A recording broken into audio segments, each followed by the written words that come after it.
Era 1976. La Argentina aún respiraba, pero su aliento era entrecortado. Las calles de Buenos Aires, Córdoba, Rosario y Tucumán palpitaban con una tensión que todos sentían pero pocos nombraban. Los cafés porteños todavía servían cortados y medialunas a las 10 de la mañana. Los niños seguían jugando al fútbol en las veredas. Las madres continuaban comprando carne en las carnicerías de barrio. Pero algo había cambiado. Las conversaciones se cortaban cuando alguien desconocido se acercaba. Los diarios llegaban censurados. Las bombas estallaban en la madrugada. Y en las familias argentinas, una pregunta flotaba sin ser pronunciada. ¿Hasta cuándo? No hace falta remontarse mucho para comprender ese miedo. La Argentina de 1976 no surgió de la nada. Venía arrastrando heridas profundas.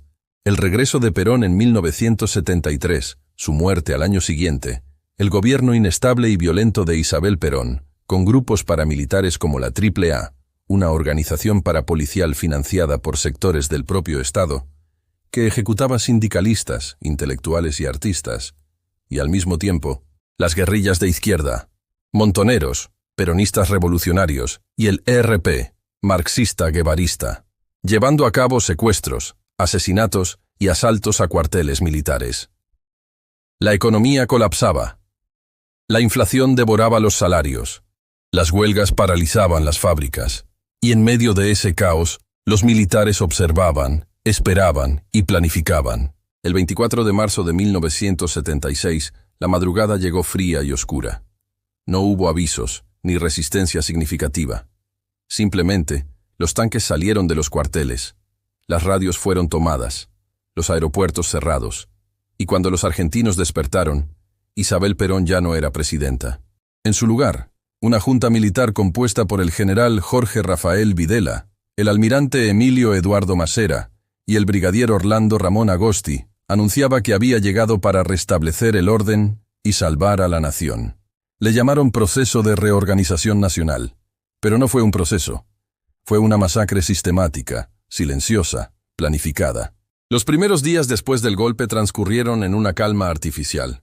Las tiendas abrieron, los colectivos circularon, las escuelas funcionaron. Pero algo invisible había cambiado en el aire de Buenos Aires. Los militares no llegaron gritando ni disparando por las calles.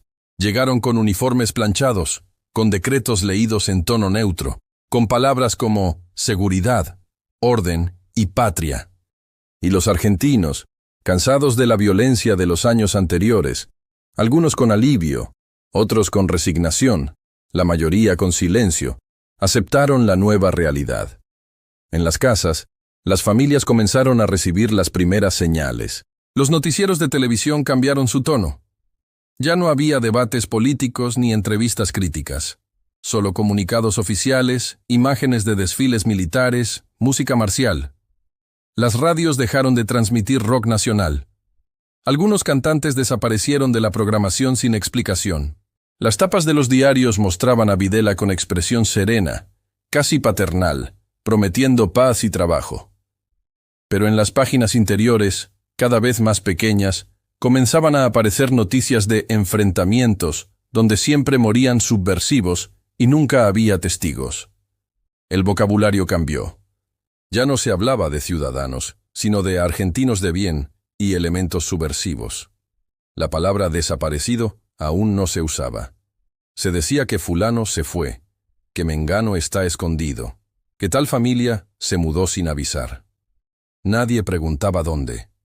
Preguntar era peligroso. En los barrios, los primeros allanamientos nocturnos comenzaron a marcar el ritmo del terror. No había patrón claro.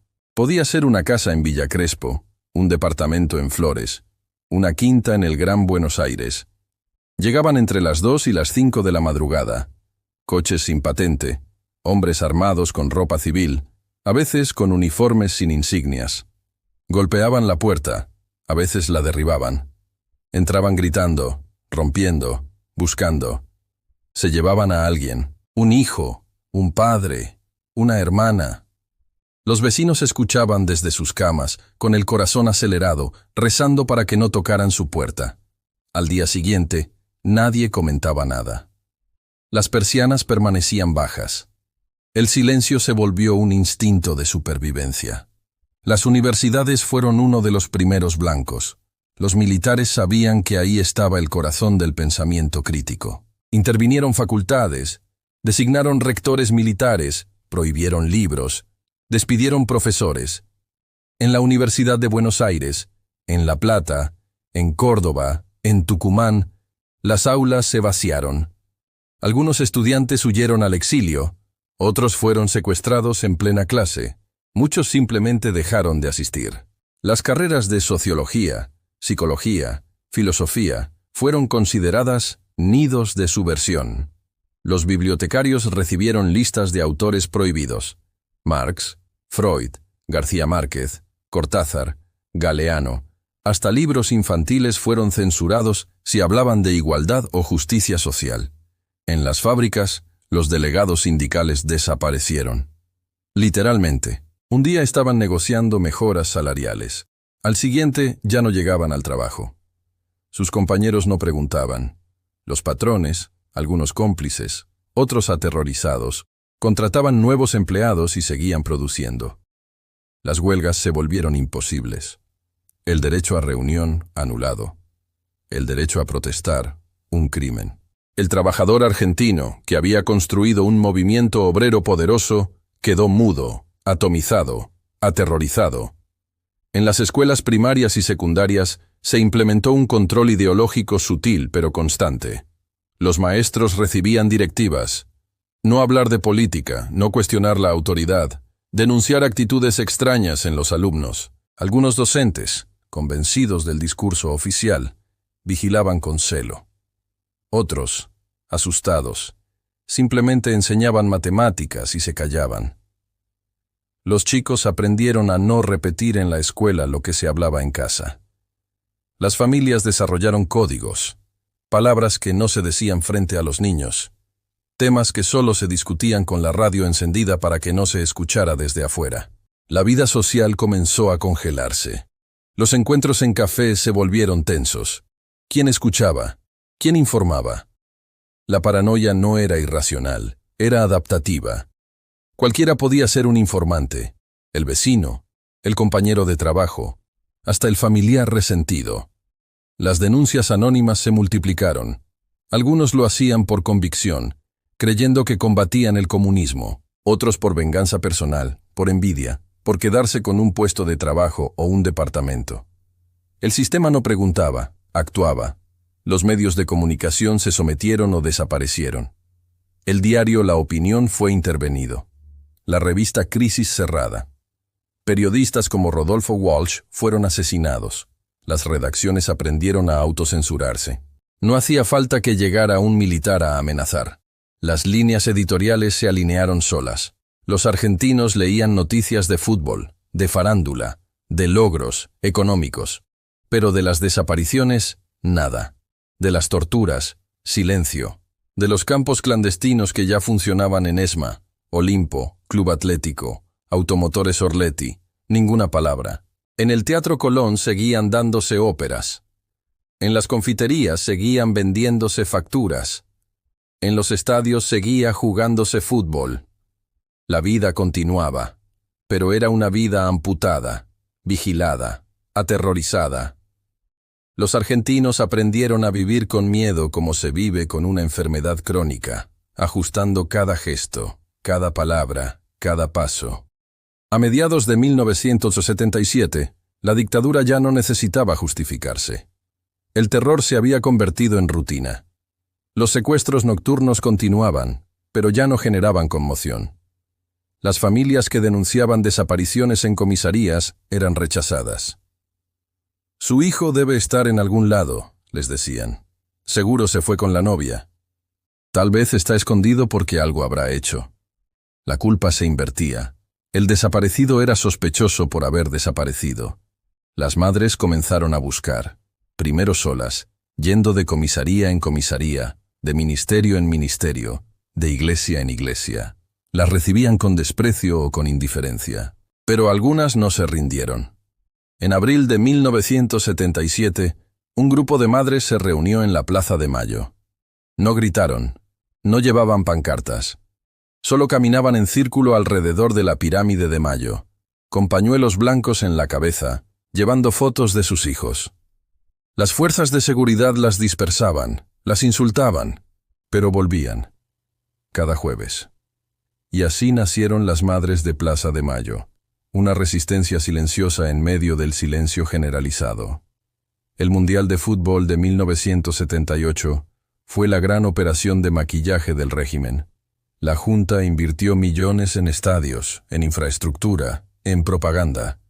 Buenos Aires se llenó de banderas, de carteles que decían: «Los argentinos somos derechos y humanos». Y en gran medida lo lograron. Los turistas llegaron, los partidos se jugaron, Argentina ganó el torneo.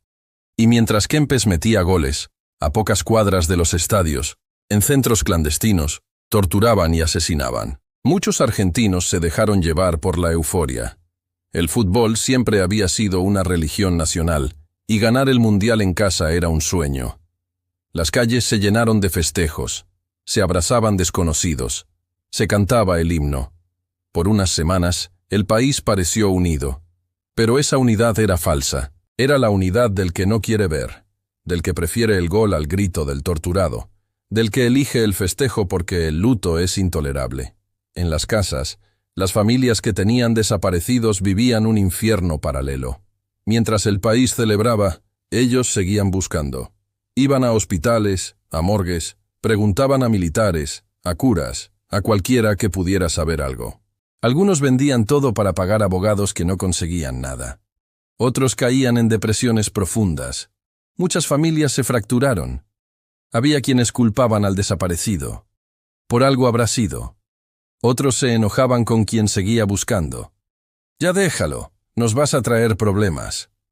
La economía, bajo la conducción del ministro José Martínez de Hoz, implementó un modelo liberal salvaje. Se abrieron las importaciones, quebraron industrias nacionales, se endeudó al país, pero al mismo tiempo se generó una ilusión de bonanza para ciertos sectores. Quienes tenían dólares podían viajar a Miami, comprar electrodomésticos importados, comer en restaurantes caros. Surgió la frase «deme dos», para referirse a la facilidad con que algunos compraban productos extranjeros. Pero esa fiesta era para pocos. La clase trabajadora se empobrecía, los salarios se congelaban, la deuda externa crecía, y nadie podía protestar. La censura cultural alcanzó niveles absurdos. Se prohibió. Un elefante ocupa mucho espacio de Elsa Bornemann, un cuento infantil, por adoctrinamiento ideológico. Se quemaron bibliotecas enteras. Músicos como Mercedes Sosa, León Gieco, Víctor Heredia fueron prohibidos. El rock nacional entró en una etapa ambigua. Algunos cantaban metáforas para eludir la censura, otros simplemente hacían música escapista. Los cines solo proyectaban comedias ligeras o películas extranjeras aprobadas. El arte se volvió un campo minado.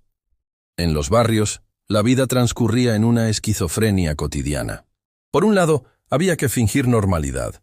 Ir a trabajar, llevar a los chicos al colegio, hacer las compras. Por otro, el miedo nunca se iba. Las familias desarrollaron rituales de protección. No hablar de ciertos temas por teléfono, quemar cartas comprometedoras, esconder libros, evitar reuniones grandes. Algunos guardaban valijas preparadas por si tenían que huir. Otros memorizaban números de abogados o de la Cruz Roja. Los centros clandestinos de detención funcionaban a pleno. La ESMA, en pleno barrio de Núñez, a metros de una avenida transitada, operaba como centro de tortura y exterminio. Los vecinos veían entrar y salir coches, escuchaban gritos, pero no preguntaban. El pacto de silencio era colectivo. Hablar era condenarse, ver era peligroso. Entonces todos aprendieron a no ver. A finales de la década del 70, el exilio argentino era una diáspora masiva. Cientos de miles habían huido. Algunos legalmente, con pasaporte y visa. Otros clandestinamente, cruzando a Chile, a Uruguay, a Brasil, escondiéndose en camiones, caminando por pasos cordilleranos. Las comunidades argentinas en México, España, Francia, Suecia, crecieron exponencialmente. Allí, lejos del terror, comenzaron a organizarse, a denunciar, a mantener viva la memoria. Los exiliados vivían divididos entre dos mundos. Por un lado, la culpa de haber sobrevivido mientras otros morían. Por otro, la necesidad de reconstruir vidas, de trabajar, de criar hijos en idiomas extraños. Muchos sufrían depresión, insomnio, pesadillas. Las cartas desde Argentina llegaban censuradas o directamente no llegaban. Las llamadas telefónicas eran breves, codificadas. La abuela está enferma. Podía significar, desaparecieron a tu hermano. Dentro del país, pequeños grupos de resistencia comenzaban a articularse. No eran guerrilla armada. Eso había sido aplastado. Eran redes de solidaridad, de información, de denuncia. Organizaciones de derechos humanos como el CELS, Centro de Estudios Legales y Sociales, abuelas de Plaza de Mayo, familiares de desaparecidos y detenidos por razones políticas, trabajaban en condiciones extremas. Documentaban casos, viajaban a Europa a denunciar, buscaban niños robados, porque uno de los crímenes más atroces del régimen fue el robo sistemático de bebés. Las mujeres embarazadas que eran secuestradas parían en cautiverio. Después las mataban y entregaban sus bebés a familias de militares o a allegados al régimen. Les cambiaban la identidad, los criaban como hijos propios. Fueron cientos de casos. Las abuelas de Plaza de Mayo comenzaron una búsqueda que continúa hasta hoy. La Iglesia Católica jugó un papel ambiguo y mayoritariamente cómplice. Algunos obispos bendecían a los militares, justificaban la represión como lucha contra el demonio marxista. Los capellanes militares asistían a sesiones de tortura.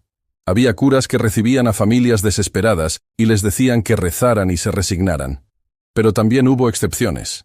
El obispo Enrique Angelelli, asesinado en 1976. Curas villeros que escondían perseguidos. Monjas que ayudaban a escapar. Pero eran minoría. La institución, como cuerpo, miró para otro lado. En 1979, la Comisión Interamericana de Derechos Humanos visitó Argentina. Fue un momento crucial. Las madres y otros organismos se movilizaron para entregar testimonios. Miles de denuncias llegaron. Los militares, nerviosos, intentaron esconder evidencias. Limpiaron centros clandestinos, trasladaron prisioneros, apuraron ejecuciones. Pero la verdad comenzaba a filtrarse. El informe de la CIDH fue devastador. Aunque el régimen lo negó todo, semillas de duda comenzaron a crecer incluso entre sectores que habían apoyado el golpe. La economía empezaba a hacer agua. La plata dulce de los primeros años se evaporaba. La deuda externa crecía exponencialmente. Las industrias quebraban. El desempleo aumentaba. Los sectores medios que habían apoyado o tolerado la dictadura comenzaban a sentir el golpe en sus bolsillos. Y cuando el bolsillo duele, las preguntas incómodas empiezan a aparecer. En los colegios secundarios, una nueva generación crecía en ese clima. Eran chicos que no habían conocido otra cosa que la dictadura. Pero algunos profesores, con valentía, comenzaban a transmitir mensajes cifrados. Una poesía de Benedetti leída en voz alta. Una mención al Martín Fierro como símbolo de resistencia. Pequeños gestos que plantaban semillas.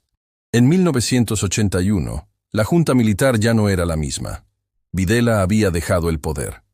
Lo sucedió Roberto Viola, que duró meses. Luego llegó Leopoldo Galtieri. La dictadura se descomponía desde adentro. Las luchas de poder entre facciones militares eran evidentes. La economía colapsaba. La inflación volvía a dispararse. Los bancos quebraban. El desempleo se multiplicaba. Y por primera vez desde 1976, la gente comenzaba a salir a las calles. El 30 de marzo de 1982, la CGT convocó a una movilización. Miles marcharon hacia Plaza de Mayo. La policía reprimió brutalmente, pero algo había cambiado. La gente ya no tenía tanto miedo. O el hambre pesaba más que el terror. Las consignas hablaban de paz, pan y trabajo.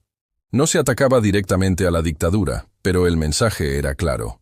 Desesperado, buscando una salida, Galtieri tomó la decisión más desastrosa de la dictadura: invadir las Islas Malvinas.